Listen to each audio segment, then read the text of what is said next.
పరిశుద్ధ గ్రంథము నుండి కీర్తనల గ్రంథము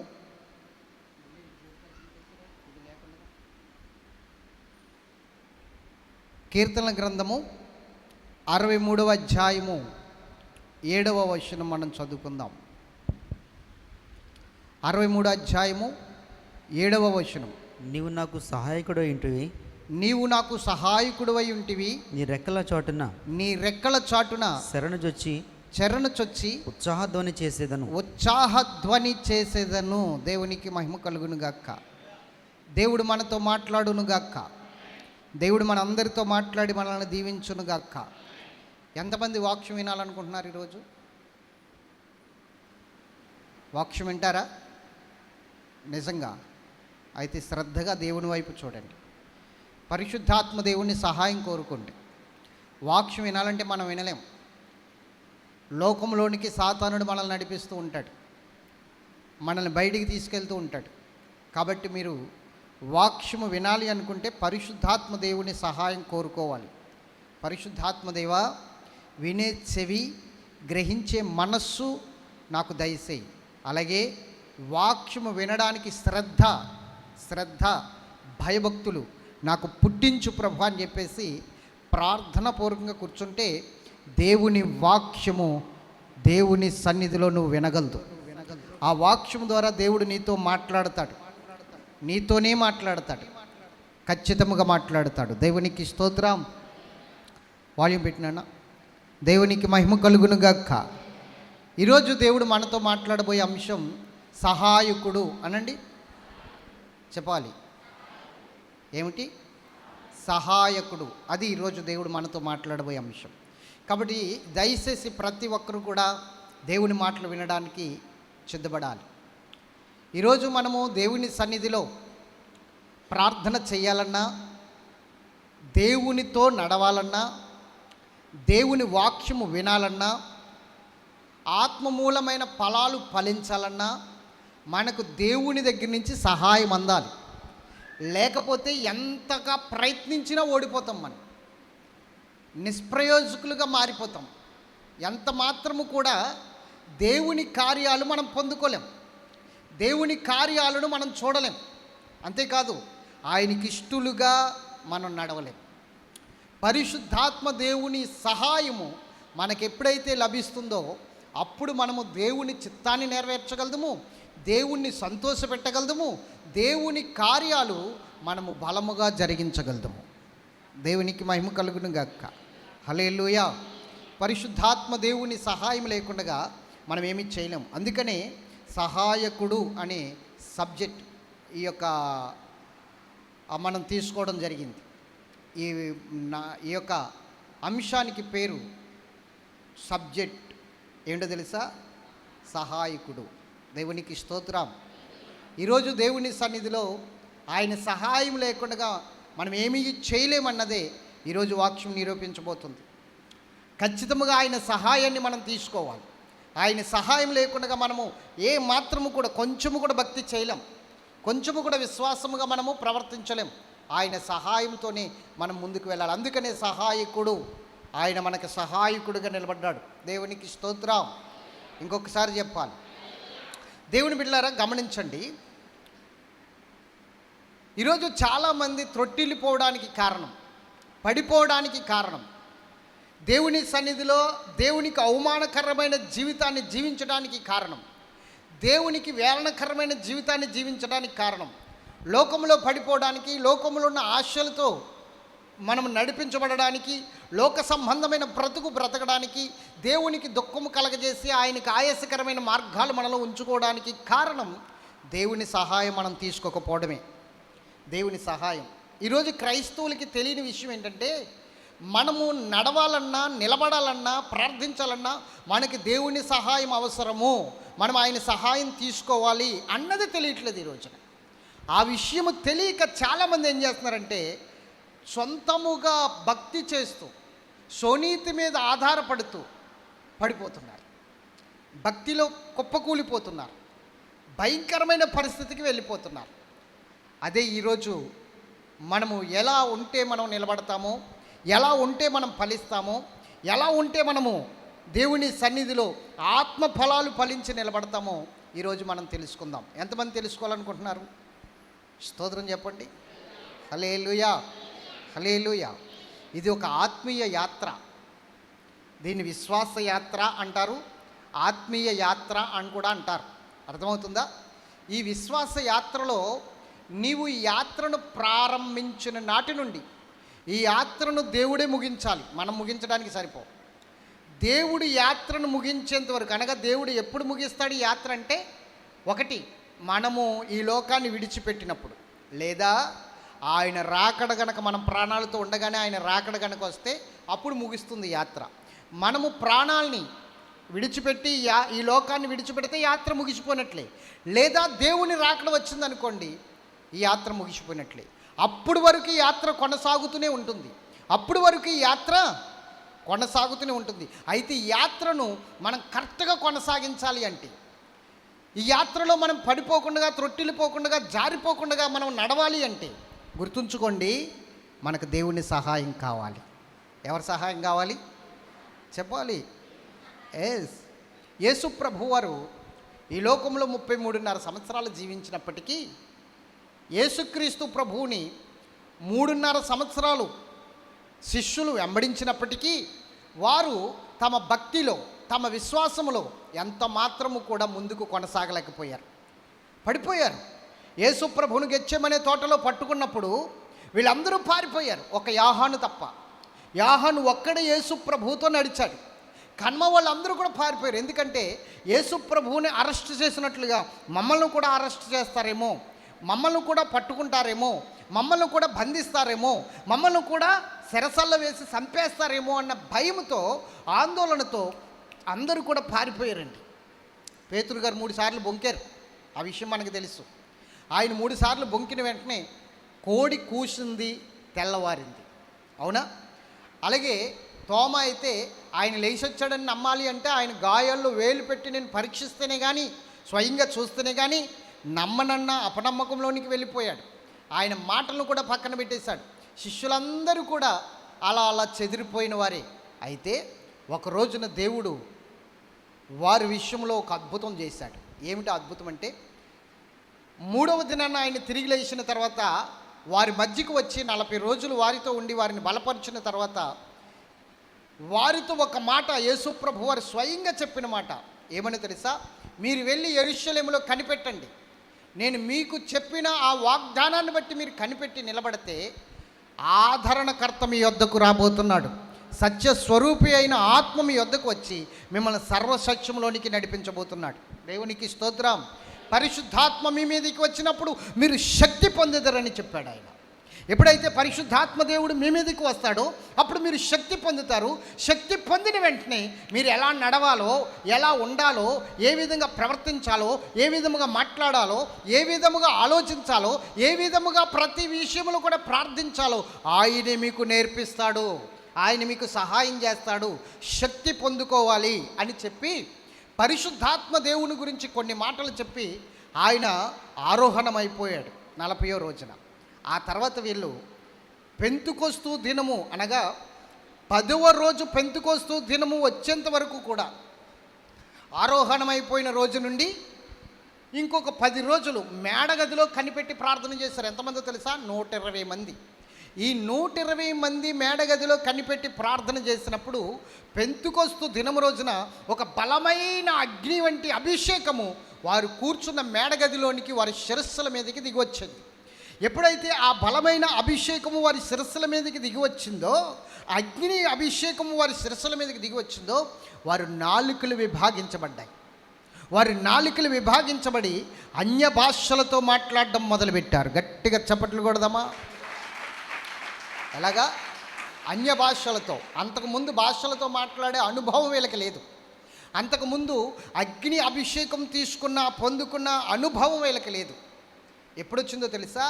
వీళ్ళు ఎప్పుడైతే 10 రోజులు దేవుని సన్నిధిలో పరిశుద్ధాత్మ దేవుడనే సహాయం కొరకు ఎదురు చూశారో, కనిపెట్టారో, వెంటనే ఆ సహాయం చేసే పరిశుద్ధాత్మ దేవుడు, ఆయన పేరు సహాయకుడు అని పెట్టుకో ఈ రోజున.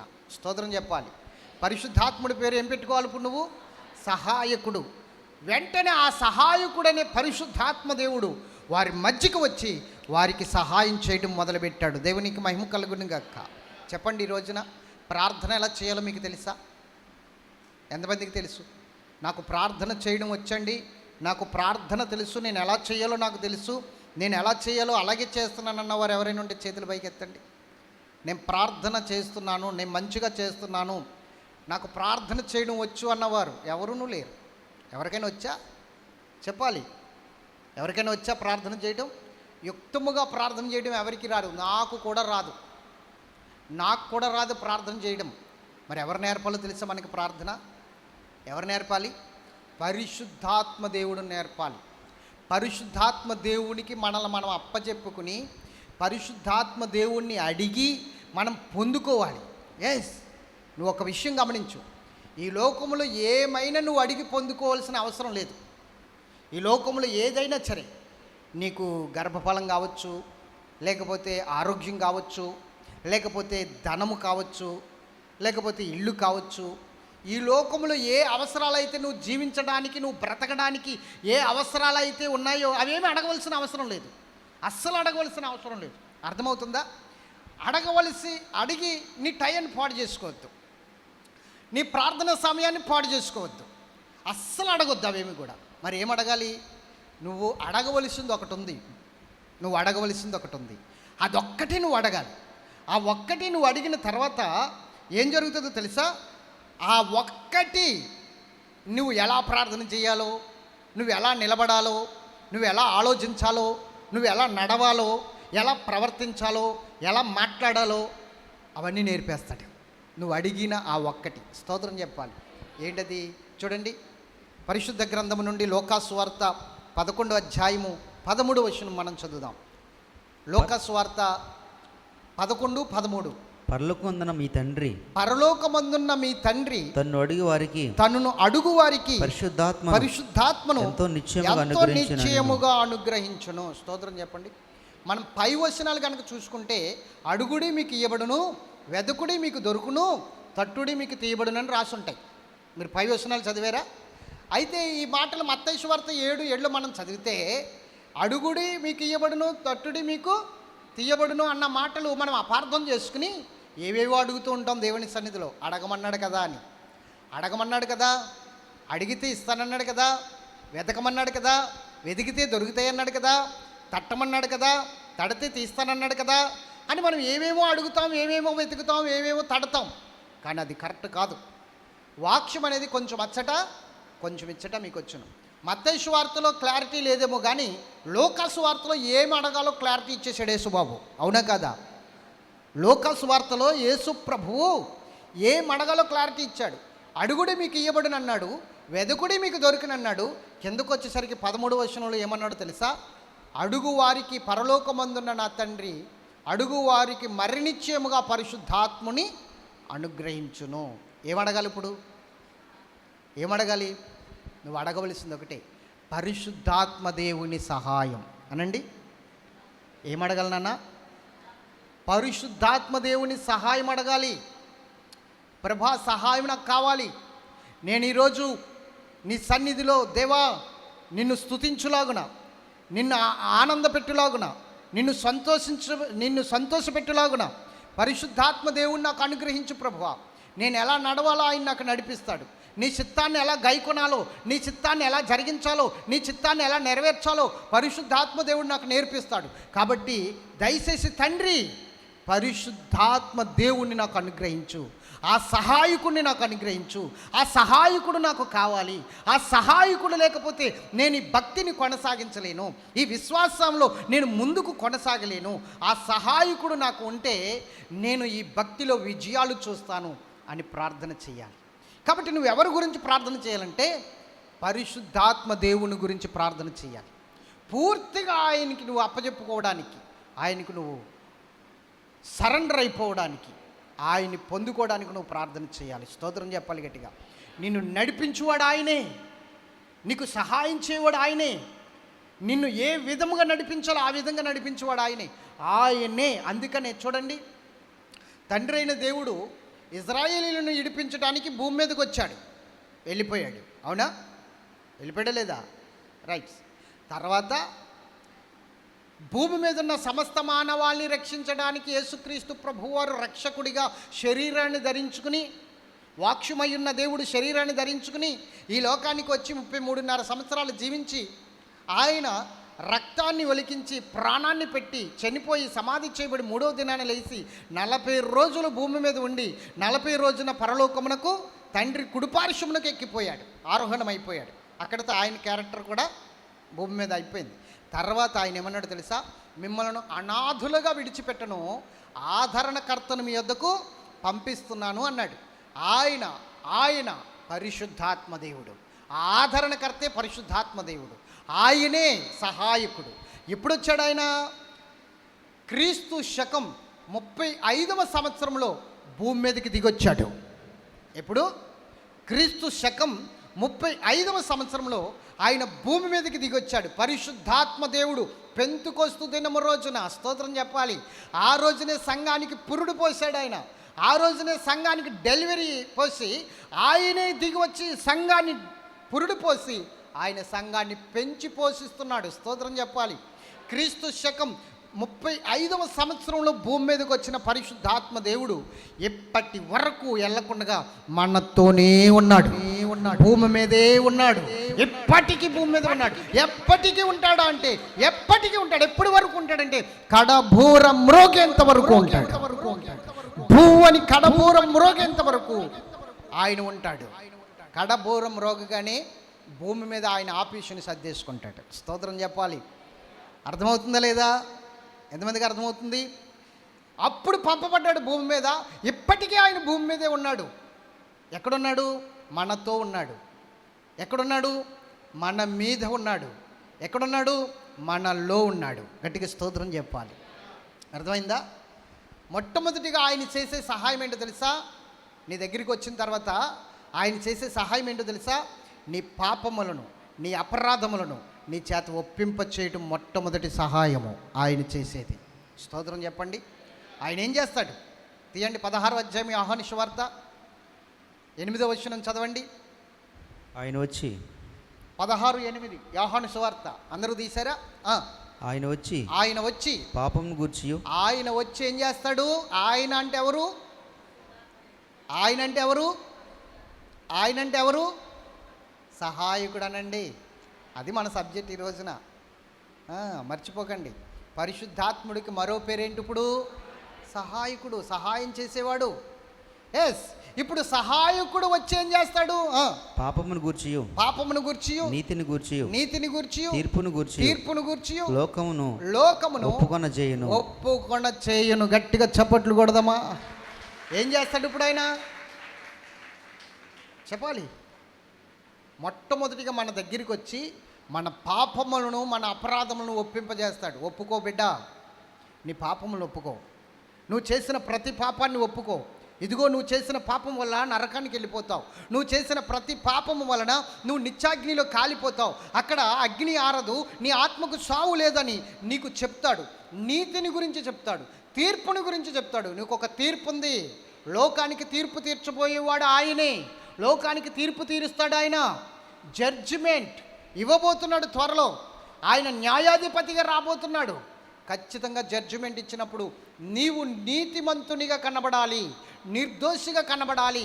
అందుకని నీవు నీ పాపాలు ఒప్పుకో, నీ అతిక్రమాలు ఒప్పుకో అని చెప్పేసి పరిశుద్ధాత్మ దేవుడు సహాయకుడు నీకు సహాయం చేస్తాడు. మొట్టమొదటిగా నీ పాపములను ఒప్పింపజేస్తాడు, నీ అతిక్రమాలను ఒప్పింపజేస్తాడు, నీ ప్రతి పాపాన్ని ఒప్పుకునేటట్లు చేస్తాడు. ఎంతమందికి అర్థమవుతుంది?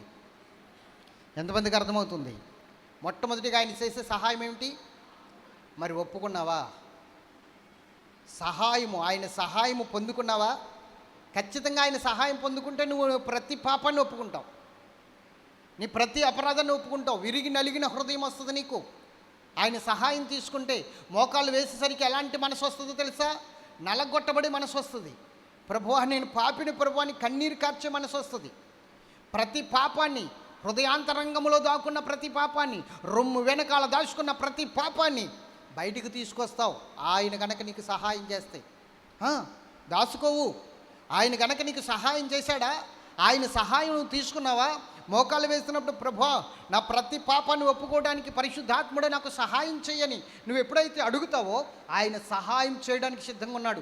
నీ ప్రక్కనే కూర్చుని ఉన్నాడు. ప్రతి పాపాన్ని నీకు గుర్తు చేస్తాడు. మొన్న ఒక సహోదరి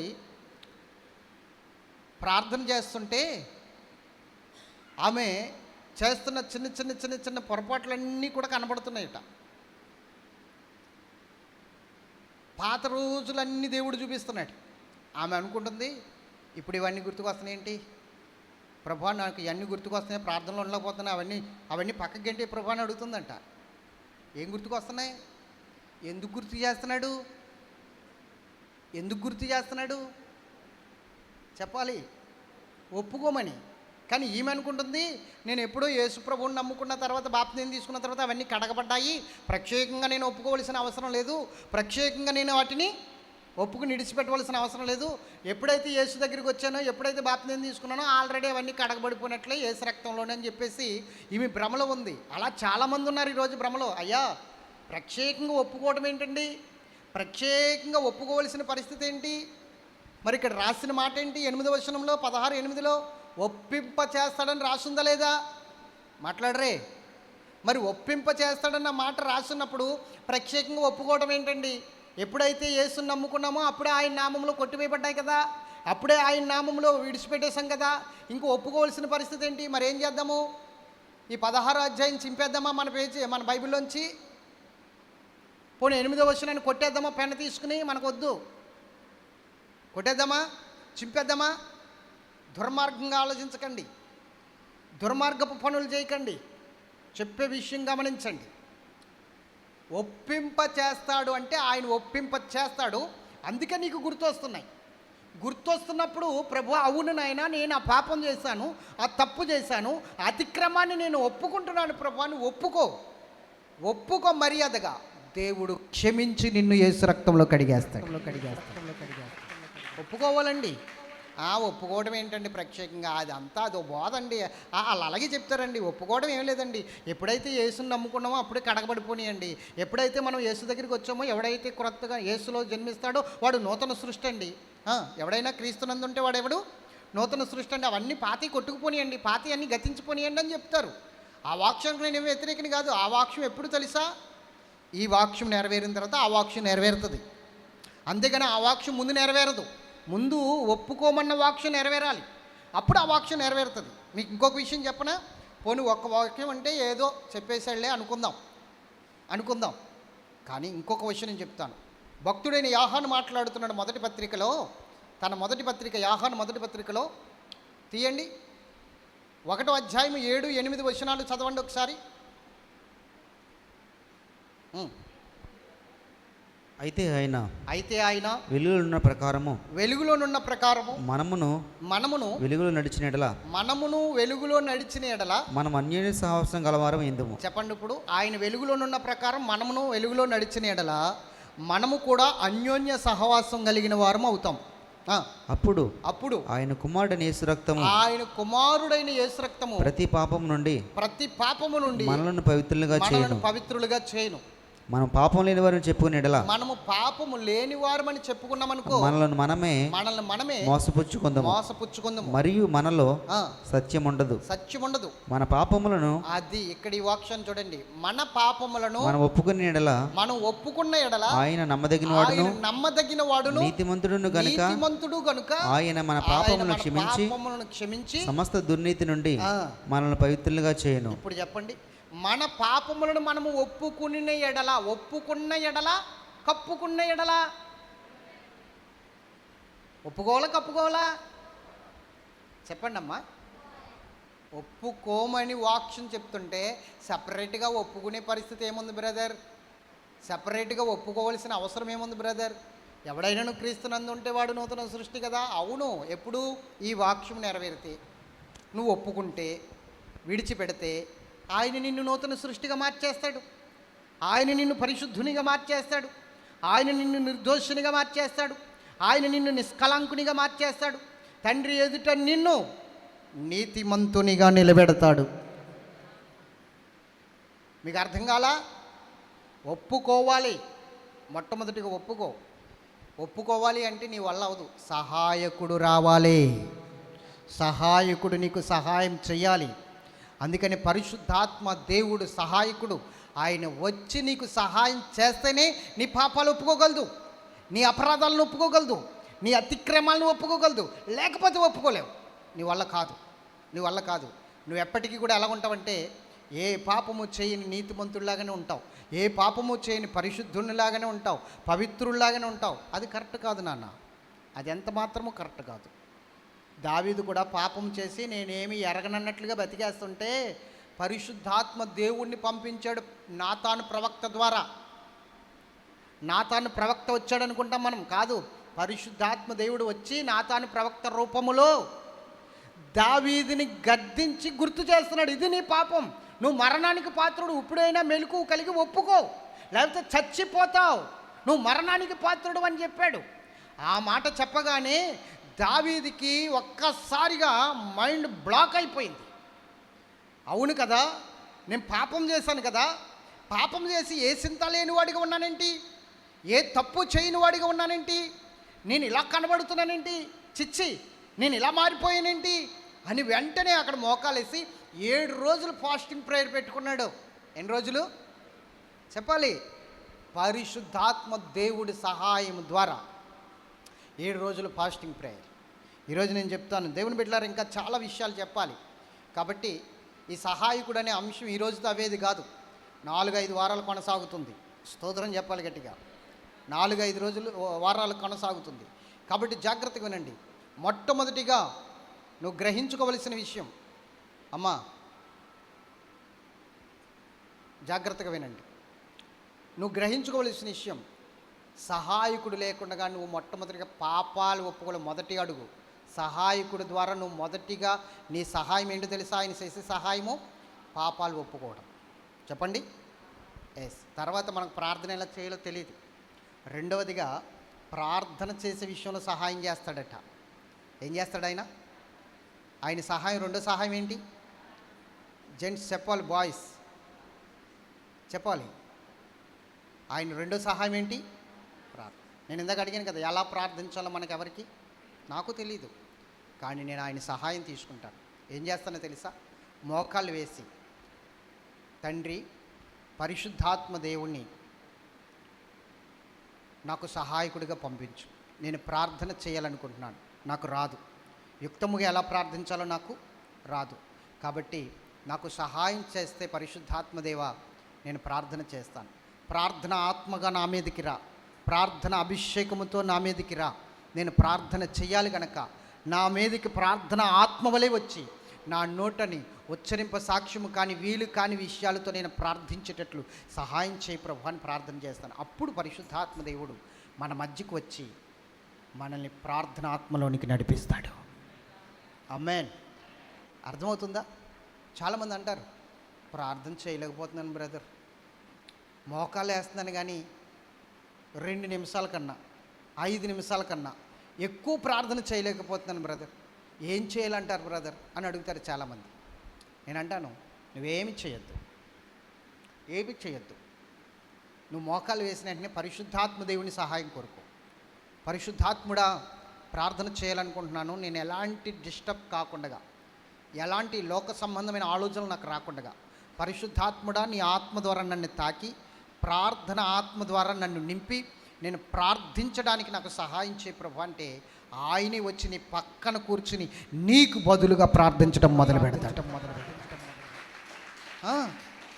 బైబిల్లో ఉందన్నమాట. తీయండి, రోమాపత్రిక 8వ అధ్యాయం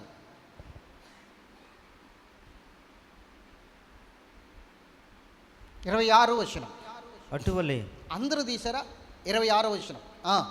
అటువలే ఆత్మయు మన బలహీనతను చూచి. చెప్పండి, ఎవరు?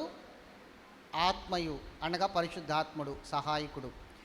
మన బలహీనతలను చూసి సహాయం చేయుచున్నాడు. అది ఏం చేస్తున్నాడు ఇప్పుడు ఆయన? అందుకే సహాయకుడు ఆయన పేరు. చెప్పండి, ఏం చేస్తున్నాడు ఇప్పుడు ఆయన? సహాయం చేస్తున్నాడు.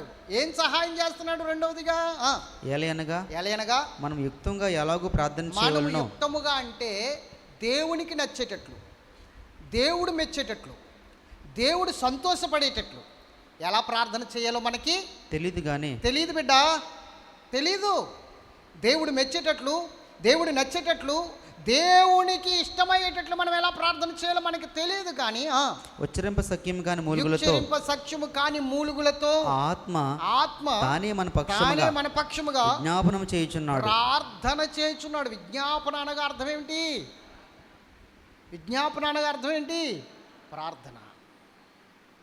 ప్రార్థన చేయుచున్నాడు. దేవునికి మహిమ కలుగును గాక. మరి ఇప్పుడు ప్రార్థన చేస్తున్నాడు అంటే ఎవరి పక్షంగా చేస్తున్నాడు? ఎవరి గురించి చేస్తున్నాడు?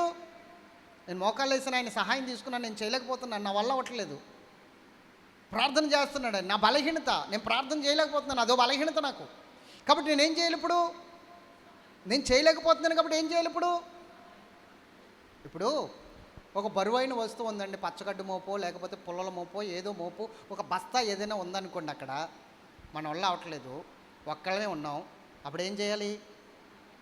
ఎవరైనా దారిని వెళ్ళిపోయి బాబు ఒకసారి రావా, దీన్ని నా నెత్తి మీద ఎత్తవా, దీన్ని నా నెత్తి మీద ఎత్తవా. నెత్తి మీద ఎత్తేంతవరకు ఎవరి సహాయం కావాలి? ఇప్పుడు అలా వెళ్తున్నవారి సహాయం కావాలి. ఆ సహోదరు ఎవరో ఒకళ్ళు వచ్చి అది అలా లేపి మన నెత్తి మీద ఎట్టిన తర్వాత అప్పుడు మనమే మోసుకుంటూ పోతాం. అది మన నెత్తి మీద ఎట్టేంత వరకు సహాయం కావాలా. అలాగే ప్రార్థన, నేను బలహీనుణ్ణి, నేను ప్రార్థన చేయలేకపోతున్నాను, నా వల్ల అవ్వట్లేదు. అప్పుడు ఎవరి సహాయం తీసుకోవాలి? ఎవరి సహాయం కోరుకోవాలి? మరి ఇంకొకసారి ప్రార్థన చేయలేకపోతున్నాను బ్రదర్ అనకండి. ఇప్పుడు మీకు నేను చెప్తున్నాను, ఎవరి సహాయం తీసుకోవాలమ్మా? చెప్పాలి. ఎవరి సహాయం తీసుకోవాలి? పరిశుద్ధాత్మ దేవుని సహాయం తీసుకోవాలి.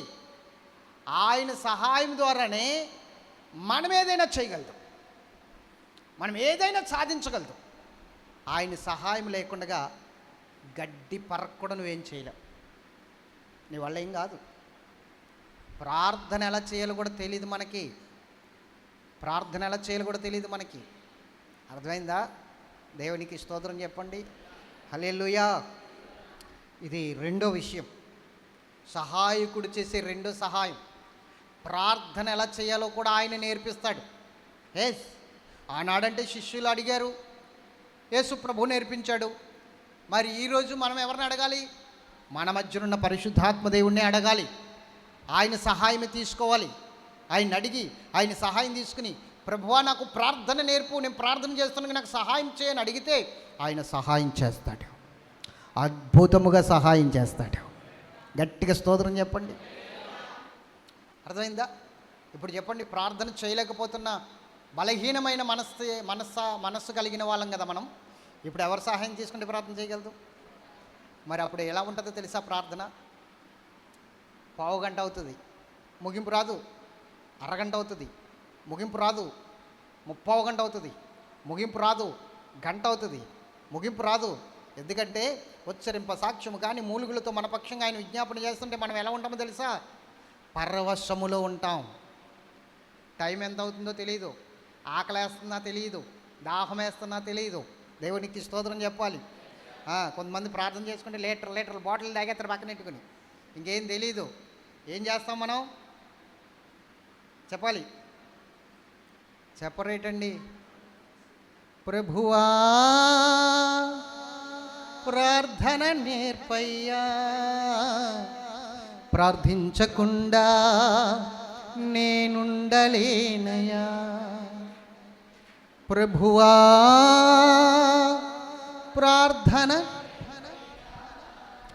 ప్రార్థించకుండా నేనుండలేనయా. నీ పాదాలు తడపకుండా నా పయనం, నీ పాదాలు నా పయనం సాగి, ప్రార్థనలోనే పయనము, ప్రార్థనే ప్రావీణ్యము. ప్రార్థన చెప్పండి. ఇప్పుడు ప్రార్థన లేకపోతే అంతా పరాజయమే. మార్టిన్ లోథరన్ తెలుసు కదా, లోథరన్ చర్చ్లు స్థాపించిన ఆయన, వ్యవస్థాపకుడు. అసలు ఈరోజు బైబిల్ మనం చదువుతున్నామంటే ఆయన పుణ్యమే. పరిశుద్ధాత్మ దేవుడు ఆయన ద్వారానే మనకి బైబిల్ చదివే అవకాశం ఇచ్చాడు. లేకపోతే పోపులే చదవాలి, పాపులు చదవకూడదు బైబిల్. ఇప్పుడు ఏ శరీర రక్తంలో ఎలాగంటున్నారో అప్పుడు బైబిల్ చదివే విషయంలో కూడా పాపులు చదివితే చచ్చిపోతారని పెట్టారు, నరకానికి వెళ్ళిపోతారని పెట్టారు. స్తోత్రం చెప్పాలి. కాబట్టి దేవుని బిడ్డలారా, మార్టిన్ లూథర్ అని అనేవాడట, ఈరోజు నాకు చాలా పనులున్నాయి, చాలా పనులున్నాయి, కాబట్టి ఈరోజు నేను ప్రార్థన చెయ్యలేను అన్నాడా? అట్లా అనలేదు. నేను చాలా పనులున్నాయి కాబట్టి ఈరోజు చాలా ప్రార్థన చేయాలని వాడట. స్తోత్రం చెప్పండి గట్టిగా. ఎన్ని పనులుంటే అంత ప్రార్థన చేయాలి. ఎందుకంటే ప్రార్థన లేకపోతే పరాజయమే. ఎక్కడికో వెళ్ళాలి, ప్రయాణం అయ్యాం, ఇక్కడ ప్రార్థన అవ్వలేదు, త్వరగా ముగించుకో, అక్కడ టైం అయిపోతుంది, వచ్చేసి ఉంటారు ఇంపాటికి, మొదలుపెట్టేసి ఉంటారు ఇంపాటికి. అది ఏ ప్రోగ్రామ్ అయితే నీకు ఎందుకండి, మొదలు పెడితే నీకు ఎందుకండి, ఇక్కడ ఏం చేయాలా? స్తోత్రం చెప్పండి. కొత్తగా పెళ్ళయిందండి ఒక జంట, అత్తవారింటికి పంపిస్తున్నారు. కరెక్ట్గా బయలుదేరే టైంని పాస్టర్ గారు వచ్చారు. కరెక్ట్గా బయలుదేరే టైంని పాస్టర్ గారు వచ్చారు. పాస్టర్ గారు వస్తే కొంతమందికి సంతోషం, కొంతమందికి బాధ. అవునే కదా? కొంతమందికి సంతోషము, కొంతమందికి బాధ. ఎవరికి బాధ అంటే ఇప్పుడు వచ్చాడురా బాబు ఈయన అన్న వాళ్ళకి బాధ. అవునే కదా? ఈయన వస్తే వదలడం, ఆయన వెళ్ళడం, మనల్ని వెళ్ళనివ్వడం, ఇలా చాలామంది అనుకుంటూ ఉంటారు కదా.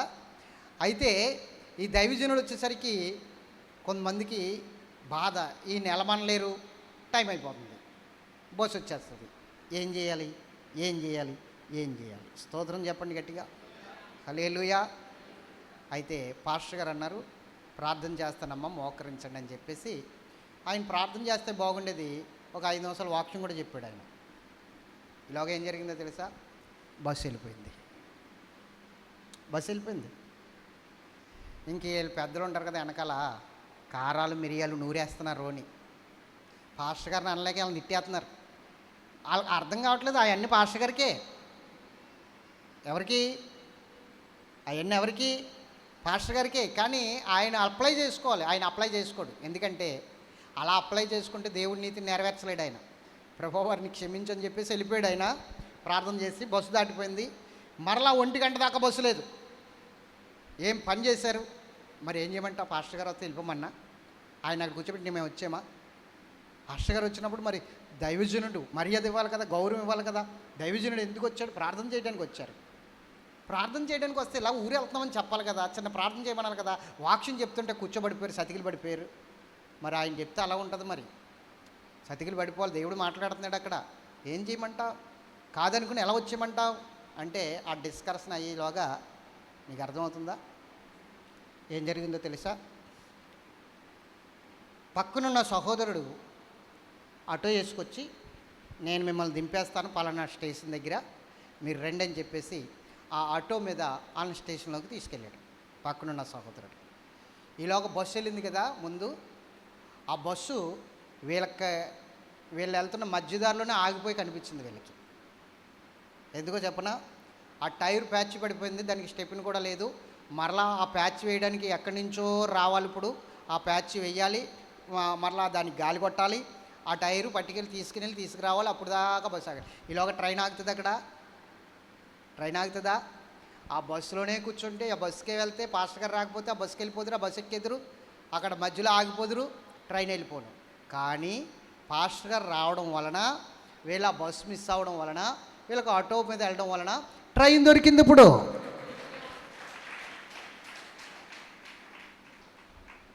కొన్ని సహాయాలు మనం అడగకుండానే దేవుడు చేస్తాడు. మీకు అర్థమైందా? మనము అడగకుండానే దేవుడు చేసే సహాయాలు చాలా ఉంటాయి. అప్పుడు మనం కన్ను మిన్న ఆనకుండా ఉండకుండా వివేకముతో, జ్ఞానముతో ఆలోచించుకుని దేవుని సన్నిధిలో ప్రార్థనాపూర్వకంగా ముందుకు వెళ్ళాలి.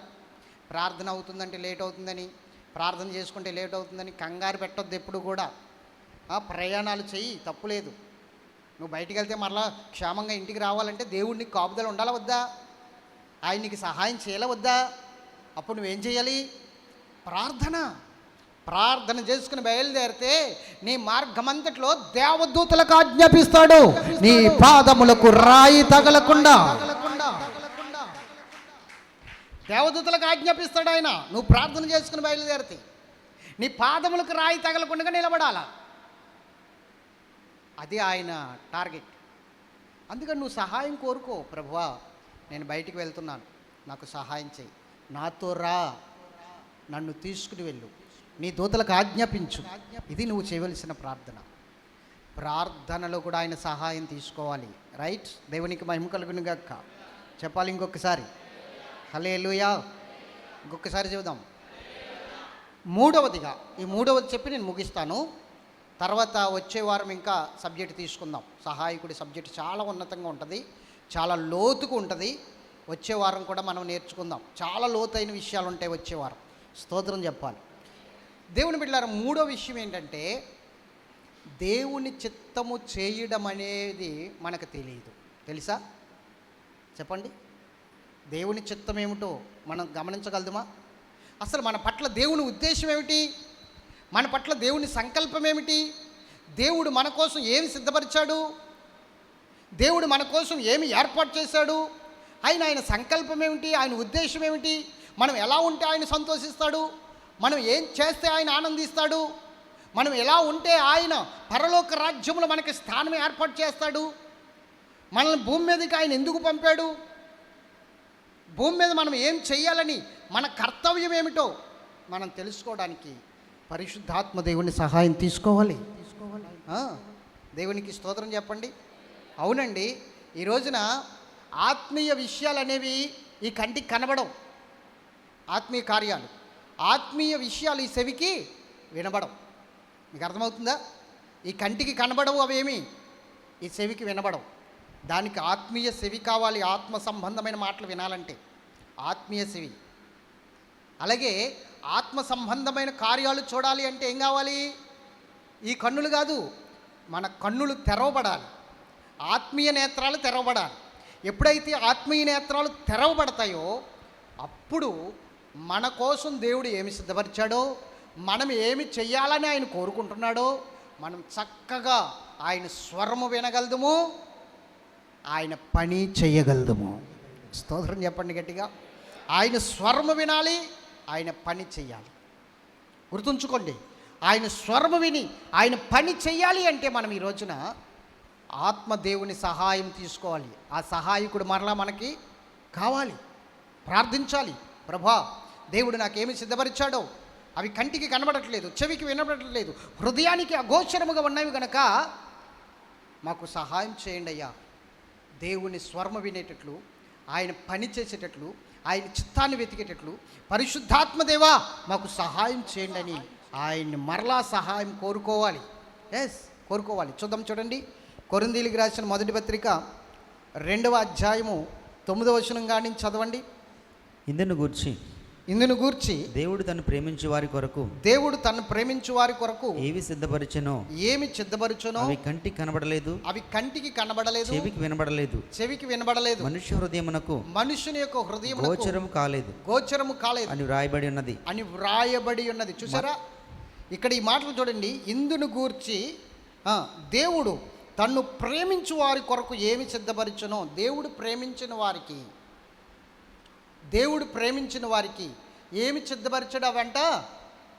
చదువు నాన్న. ఏమి సిద్ధపరిచెనో ఇందును గూర్చి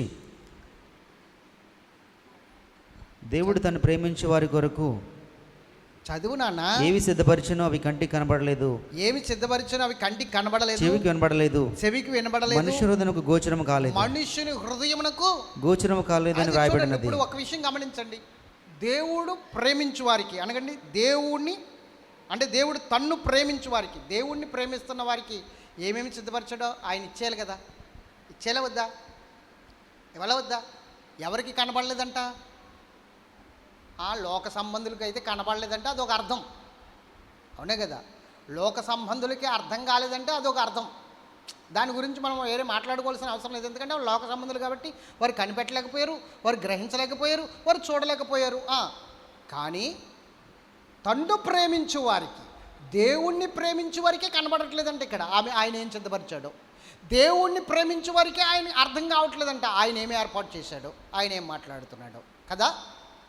అర్థమవుతుందా మీకు? మరి ఇప్పుడు ఎలాగా? నేను దేవుణ్ణి ప్రేమిస్తున్నాను, మరి నాకు ఆయన ఏం సిద్ధపరిచాడో నాకు కనబడట్లేదు. దేవుణ్ణి ప్రేమిస్తున్నాను, నాకు కనబడాలి కదా, కనబడాలి వద్దా? మాట్లాడరే. ఇది పక్కన పెట్టి రోమపత్రిక 8:24 ఒకసారి చదవండి. అది మూసేకండి. రోమపత్రిక 8:24 ఒకసారి చదవండి. అక్కడ ఒక అద్భుతమైన మాట ఉంది. ఎలయనగా మనం నిరీక్షణ కలిగిన వారమై రక్షింపబడితిమి. నిరీక్షింపబడినది కనబడినప్పుడు, నిరీక్షించబడినది కనబడినప్పుడు నిరీక్షణతో పని ఉండదు. నిరీక్షణతో పని ఉండదు. ఇప్పుడు చెప్పండి, మనము నిరీక్షించు వారము కదా, అవునా కదా? ఎవరు మనము? నిరీక్షించేవారం కదా. మరి నిరీక్షిస్తున్న మనకి నిరీక్షించేది కనబడినప్పుడు ఇంక నిరీక్షణతో పని లేదు కదా. మరి అది కనబడాలి. అది ఎవరికి కనబడుతుంది? దేవుని ప్రేమించే వారికి కనబడుతుంది. అంటే అక్కడ కూడా మోసపోతున్నావు. దేవుని ప్రేమించిన నీకు కనబడదు. ఎప్పుడు కనబడుతుందో తెలుసా? ఎప్పుడు కనబడుతుందో తెలుసా? ఇప్పుడు తీయండి కొరింథీ పత్రిక మరలా. మనకైతే దేవుడు వాటిని, జాగ్రత్తగా వినండి, మనకైతే దేవుడు వాటిని తన ఆత్మ వలన, ఎవరి వలన? సహాయకుడైన దేవుని ఆత్మ వలన బయలుపరిచినాడు. అది కథ. గట్టిగా స్తోత్రం చెప్పండి. ఇప్పుడు ఎవరి వలన బయలుపరుస్తున్నాడు? దేవుని చిత్తం ఏమిటో, దేవుని ఉద్దేశాలు ఏమిటో, దేవుని ఆలోచన ఏమిటో, దేవుని క్రమం ఏమిటో ఇవన్నీ కూడా పరిశుద్ధాత్మ దేవుడే బయలుపరచాలి నీకు. పరిశుద్ధాత్మ దేవుడే నీకు దారి చూపించాలి. పరిశుద్ధాత్మ దేవుడే క్లారిటీ ఇవ్వాలి నీకు. మరి అలాంటి పరిశుద్ధాత్మ దేవుణ్ణి నువ్వెంతగా నిర్లక్ష్యం పెడుతున్నావు ఈ రోజున, ఎంతగా ఆయన దుఃఖపడేటట్లు చేస్తున్నావు ఈ రోజున, ఎంతగా బాధపడేటట్లు చేస్తున్నావు ఈ రోజున. దేవుని సన్నిధి నువ్వు అనుభవించకుండా అలా ఉండిపోవడానికి కారణం పరిశుద్ధాత్మ దేవుడు నీ ద్వారా దుఃఖపడుతున్నాడు, పరిశుద్ధాత్మ దేవుడు నీ ద్వారా బాధపడుతున్నాడు, వేదనకు గురవుతున్నాడు. అపోస్తలుడైన పౌలు 2 విషయాలు చెప్పాడు చేయకూడనివి. 1, పరిశుద్ధాత్మను దుఃఖపరచకుడి అని. 2, పరిశుద్ధాత్మను ఆర్పకుడి అని చెప్పాడు. 1 ఆర్పకూడదు, 2 దుఃఖపరచకూడదు. ఇవి చేయకూడదు మనం. మరి దుఃఖపడితే పరిస్థితి ఏంటి? ఆయన బాధపడితే పరిస్థితి ఏంటి? ఎప్పుడు బాధపడతాడు ఆయన? ఎప్పుడు దుఃఖపడతాడు ఆయన? అర్థమవుతుందా? జాగ్రత్తగా విందాం. ఎప్పుడు బాధపడతాడు, ఎప్పుడు దుఃఖపడతాడంటే నువ్వు ఆయనకి సరెండర్ అవ్వకపోవడం వలన దుఃఖపడతాడు, నువ్వు ఆయనకు లోబడకపోవడం వలన బాధపడతాడు. గుర్తుంచుకో, నీవు పూర్తిగా ఆయనకి సరెండర్ అయిపోవాలి. పరిశుద్ధాత్మదేవ, నన్ను నేను అప్పచెప్పుకుంటున్నానయ్యా, నీకు పూర్తిగా సరెండర్ అయిపోతున్నాను ప్రభా, పూర్తిగా లొంగిపోతున్నాను. నువ్వే నడిపించాలి నన్ను. నీవే నా నాయకుడివి, నీవే నన్ను నడిపించేవాడివి, నీవే నా విమోచకుడివి, నీవే నాకు సహాయకుడివి. నాకు దారి చూపించి నన్ను నడిపించు. ప్రార్థించుటలో, మాట్లాడుటలో, ఆలోచించుటలో, నడుచుటలో, విశ్వాసముంచుటలో, వాక్యము చదువుటలో, నీ దినచర్య అంతటిలో కూడా ప్రారంభం, నువ్వు దినము మొదలుపెట్టేటప్పుడే, నువ్వు దిన ప్రారంభమునే అనగా రోజు మొదలు పెడతావు కదా మంచం నుంచి లెగిసి, ఆ మొదలు పెడుతుండగానే నిన్ను నువ్వు దేవునికి అప్పచెప్పేసుకోవాలి, పరిశుద్ధాత్ముడికి అప్పచెప్పేసుకోవాలి. ఈ రోజంతా ప్రభా నన్ను నువ్వు పరిపాలించు, ఈరోజంతా నీ అభిషేకం నా మీద ఉండాలి, ఈరోజంతా నీ నడుపుదలే నాకు ఉండాలి. పూర్తిగా నీ అధికారానికి ఒప్పుకుంటున్నాను, పూర్తిగా నీ అధికారానికి ఒప్పుకుంటున్నాను. ఏ దురాత్మలు, ఏ అపవిత్రమైన ఆత్మలు, సాతానుడి యొక్క లేకపోతే మనుషుల యొక్క అధికారం నా మీద పనిచేయకూడదు. కేవలం నీ అధికారం ఒక్కటే నా మీద పనిచేయాలి, కేవలం నీ అభిషేకం ఒక్కటే నా మీద పనిచేయాలి. ఇదిగో ఈరోజు లెగుస్తున్నాను, పరిశుద్ధాత్ముడు పూర్తిగా నన్ను నేను అప్పచెప్పుకుంటున్నాను. నేను ఏం చెయ్యాలో, ఎలా నడవాలో, ఎలా ఉండాలో, ఏ విధంగా మాట్లాడాలో, ఏ విధంగా ఉండాలో, ఎవరితో ఎలా మాట్లాడాలో, ఎవరితో ఈరోజు నేను మాట్లాడాలో, ఎవరితో నేను ఇవాళ పరిచయం అవ్వాలో, ఎవరు నాకు ఈరోజు పరిచయం అవుతారో అదంతా నీకు అప్పచెప్పేస్తున్నాను ప్రభువా. ఈరోజు దిన ప్రారంభమునే నిన్ను నువ్వు అప్పచెప్పేసుకుంటే ఆ రోజంతా పరిశుద్ధాత్ముని సహాయంతోనే నడుస్తుంది, ఆ దినమంతా నీకు అలాగే నడుస్తుంది. ఇది తెలుసుకో. ఈరోజు క్రైస్తవులకి ఇది అర్థం కావట్లా. సామెతల గ్రంథంలో అంటాడు, నీ పనుల భారం యెహోవా మీద పెట్టుము. కీర్తన గ్రంథం అనుకుంటా. నీ పనుల భారం యెహోవా మీద పెట్టుము, అప్పుడు నీ ఉద్దేశములన్నీ సఫలమవును అన్నాడు. సామెతల గ్రంథంలో ఏమన్నాడో తెలుసా? నీ ప్రవర్తన అంతటిలో ఆయన అధికారమునకు ఒప్పుకొనుము అని ఉంటుంది వాక్యం. ఏం చేయాలంటే మనము మన ప్రవర్తన అంతటిలో కూడా ఆయన అధికారానికి ఒప్పుకోవాలట. ఎవరి అధికారానికి? పరిశుద్ధాత్మ దేవుని అధికారానికి ఒప్పుకోవాలట. అప్పుడే ఆయన అధికారం మన మీద పనిచేస్తుంది. అప్పుడే మనకి సహాయం చేయడం మొదలు పెడతాడు. అస్సలు మనం ఏం చేస్తున్నాం మనకు తెలియదు, కానీ అన్ని ప్లస్ ప్లస్ ప్లస్, అన్ని ప్లస్లే. ఇంకా ఆ రోజంతా మైనస్లు ఉండవు, తీసిరాతలు ఉండవు. అమ్మ మల్లేశ్వరరావు గారు, మల్లేశ్వరి, తీసిరాతలు ఉండవు. ఎందుకంటే తీసిరాతలు ఎందుకే అర్థమవుతుందా? అన్ని ప్లస్లే. అంతా నీకు దేవుని సన్నిధిలో కూడికలే. కూడికలు అంటే అర్థం ఏంటి? వెనకేసుకోవడం. దేవునికి స్తోత్రం. యేసయ్య గారు భలే చెప్పారు కదా, వెనకేసుకోవడం అంట కూడికలు అంటే. దేవునికి మహిమ కలుగును గాక. జాగ్రత్త దేవుని బిడ్డలారా, గమనించండి. మైనస్లు ఉండవు, ఇంకా మైనస్లు ఉండవు. నేను అదే చేస్తాను. పొద్దుటి లేచిన వెంటనే నన్ను నేను దేవునికి అప్పచెప్పేసుకుంటాను. నా కుటుంబాన్ని దేవునికి అప్పచెప్పేస్తాను, సంఘాన్ని దేవునికి అప్పచెప్పేస్తాను, నడుపుదలను దేవునికి అప్పచెప్పేస్తాను. పొద్దుటి లేచిన వెంటనే నేను ఈరోజు ఎలా మాట్లాడాలో, ఎవరితో మాట్లాడాలో, ఎవరితో ఎంత మాట్లాడాలో అంతా ఆయన చూసుకునేలాగా ఇంకా ఆయనకి అప్పచెప్పేస్తాను. అందుకని ఎవరైనా ఏదైనా మాట్లాడాలనుకున్నా మధ్యలో కట్ చేస్తాను ఒక్కొక్కసారి. అది ఆయన సిద్ధం కాదు, అంతే. మధ్యలో కట్ చేస్తాను. సార్ నాకు పని ఉంది బ్రదర్, మళ్ళీ చేస్తాను ఫోన్ అని పెట్టేస్తాను, అంతే. వీలున్నప్పుడు చేస్తాను, టైం ఉన్నప్పుడు చేస్తాను, అంతే. ఎందుకంటే ఆ రోజు అంతవరకే నాకు లిమిట్ ఉంది. అన్లిమిటెడ్ కాదు, లిమిట్ ఉంటుంది నాకు. మాట్లాడడానికి, పాడడానికి, నడవడానికి అన్లిమిటెడ్ కాదు. ఇందులో అయితే అన్లిమిటెడ్ ఉంటుంది మీకు. కానీ పరిశుద్ధాత్మ దేవుడు అయితే లిమిట్గా ఇస్తాడు, అంతా కూడా అన్లిమిటెడ్ ఉండదు. దేవునికి స్తోత్రం చెప్పండి. అర్థమవుతుంది గట్టిగా చెప్పండి. బాధపడితే ఇంకొంచెం గట్టిగా చెప్పండి. అబ్బాయి, అన్లిమిటెడ్ అయితే సంతోషం మనకి, లిమిట్ ఉంటే సంతోషం కాదు కదా. రోజుకు 1 GB అంటే లిమిట్. అన్లిమిటెడ్ అంటే ఎంతైనా వాడుకోవచ్చు నువ్వు కదా. అట్లా ఇవ్వడు దేవుడు, లిమిట్ ఉంటుంది. లిమిట్ నీ నోటికి చిక్కం వేసుకున్నాడు కదా, అదే లిమిట్. భక్తిహీనులు మాట్లాడినట్లుగా మాట్లాడకూడదు, నీ నోటికి చిక్కం వేసుకోవాలా. కాబట్టి పరిశుద్ధాత్మ దేవునికి అప్పచెప్పేసుకో బిడ్డ. నిన్ను నువ్వు అప్పచెప్పేసుకో. ఆ రోజు అన్ని సక్సెస్సే, అన్ని పనులు సక్సెస్. ఎందుకంటే ఆ రోజు నడిపించేది నువ్వు కాదు.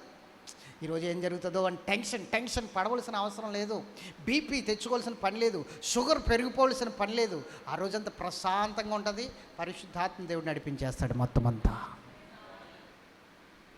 ఎవరు నడిపిస్తారు? ఎవరు నడిపిస్తారు?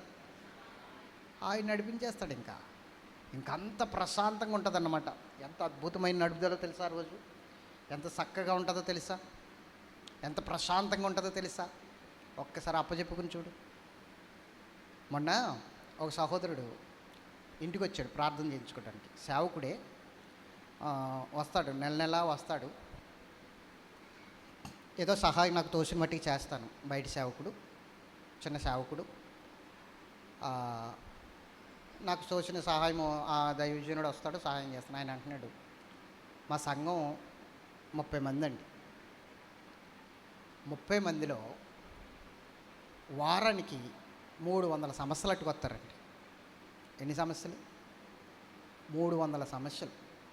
అంటే ప్రార్థన చేయమని కాదు, గొడవలు, అభ్యంతరాలు, పాస్టర్ గారు తల మీదకి తెచ్చేవి ఇవన్నీ కూడా. ఆదివారం వస్తుందంటే నాకు సంతోషం ఉండదని, భయం వేస్తుంది ఎవరి ద్వారా ఏ సమస్య వస్తుందని. 30 మంది 300 సమస్యలు అంట. ఒక్క ఆదివారం ప్రశాంతంగా జరిగితే ఆ రోజు గుండెల మీద చేసిన అమ్మయ్య అనుకుంటే వచ్చేవారం 4-5 సమస్యలు. భయపడిపోతున్నాడంట ఆదివారం ప్రార్థన చేయాలంటే. మీరు ఇక్కడ 400 మంది 300 మంది సంఘం అంటున్నారు, సేవకుడు 100 మంది సంఘం అంటున్నారు, అలా ఇంకా సేవకులు ఉన్నారంటున్నారు, ఎలా భరించున్నారండి బాబు అంటున్నాడు. ఏమన్నావు అన్నాను. ఎలా భరించున్నారండి అన్నానండి. నేను భరించమేంటో పిచ్చోడా, నువ్వు భరించినా కాబట్టి చచ్చిపోదాం అనుకుంటున్నావు, నేను భరించట్లేదు కాబట్టి జీవిద్దాం అనుకుంటున్నాను అన్నాను. స్తోత్రం చెప్పాలి గట్టిగా. నేను భరించను, భరించేవాడు వేరే ఉన్నాడు నా పక్షంగా, ఆయన మీద పెట్టేస్తాను అంతా. నువ్వు భరించాలనుకుంటే నువ్వు, నాది సంఘం, నేను నడిపిస్తున్నాను అనుకుంటే నువ్వే భరించు. నేనెవడో తప్పించేవాడు లేడు, నీ భారం ఎవడో మోయలేడు.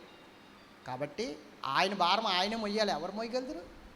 ఒకరోజు నా యేసుప్రభు సిలువు మోస్తున్నాడండి, ఆయన మీద సిలువు పెట్టేస్తారు, భారంగా ఉంది. బరువుగా ఉంది, మొయ్యలేకపోతున్నాడు. చాలా దెబ్బలు కొట్టేశారు. అప్పటికే భోజనం లేదు ఆయనకి. చాలా భయంకరమైన శ్రమలు పొందేశాడు అప్పటికే.